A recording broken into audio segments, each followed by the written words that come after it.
Aujourd'hui, sur le net, le sort des survivants du drame de Lampedusa suscite l'émoi des internautes italiens. Plusieurs ONG s'inquiètent de la situation en Russie à l'approche des Jeux de Sotchi. Et des géants du web se mobilisent pour réduire la fracture numérique.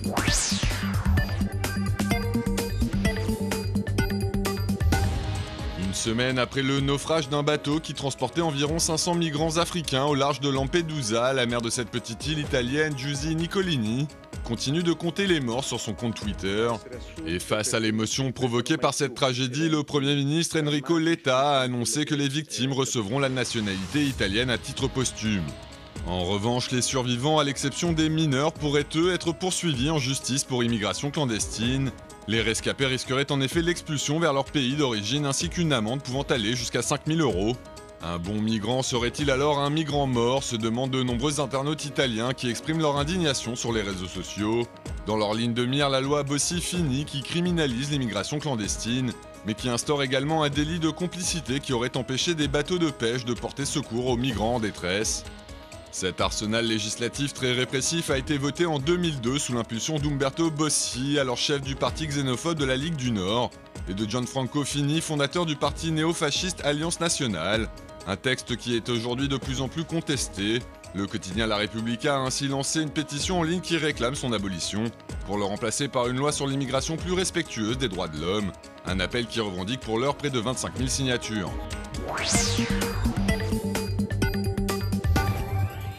À moins de 4 mois des JO de Sotchi qui auront lieu en Russie du 7 au 23 février prochain, plusieurs ONG ont décidé de monter au créneau sur la toile pour faire part de leurs craintes sur les conditions dans lesquelles va se dérouler la compétition. C'est notamment le cas de Reporters sans frontières qui vient de publier un rapport pour dénoncer les pressions exercées par les autorités sur les médias indépendants du pays. Une enquête destinée à mettre en lumière les atteintes à la liberté d'information dans la région et le contrôle quasi systématique des publications effectuées par l'administration locale. Une situation présentée comme inadmissible par RSF qui invite donc Moscou à laisser les journalistes travailler sans encombre pendant toute la durée des JO. Autre ONG à avoir tiré la sonnette d'alarme à propos des prochains Jeux d'hiver, Amnesty International qui a lancé une campagne critiquant les atteintes aux droits de l'homme qui se multiplient en Russie à l'approche de la compétition. Une initiative à travers laquelle elle s'attaque entre autres aux lois homophobes récemment votées dans le pays, aux interdictions de manifester contre le pouvoir mais également aux difficultés rencontrées par les ONG pour remplir leur mission sur place. Des obstacles de plus en plus importants, explique ce blog qui rappelle que depuis 2012, les ONG qui bénéficient de financements étrangers sont obligées de s'inscrire volontairement sur un registre spécifique. Une mesure qui permet aux autorités russes d'enquêter comme bon leur semble sur ces organisations, qui en cas de manquement à leurs obligations peuvent être interdites d'activité, à l'image de cette association de défense de l'environnement du Caucase du Nord, connue pour avoir révélé plusieurs scandales de corruption dans le cadre de la préparation des JO, et qui s'est malgré tout vu signifier l'ordre en début de semaine de mettre la clé sous la porte.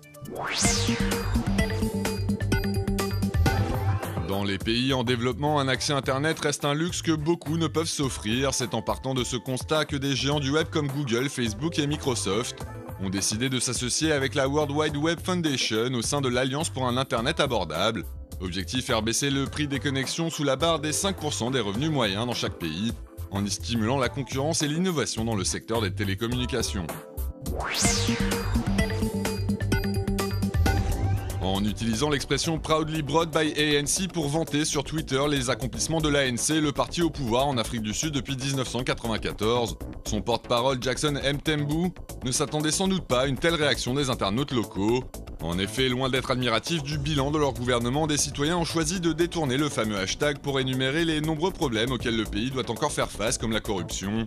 Des critiques visant l'ANC qui pourraient se multiplier dans les mois à venir alors que des élections générales dans le pays sont prévues l'an prochain.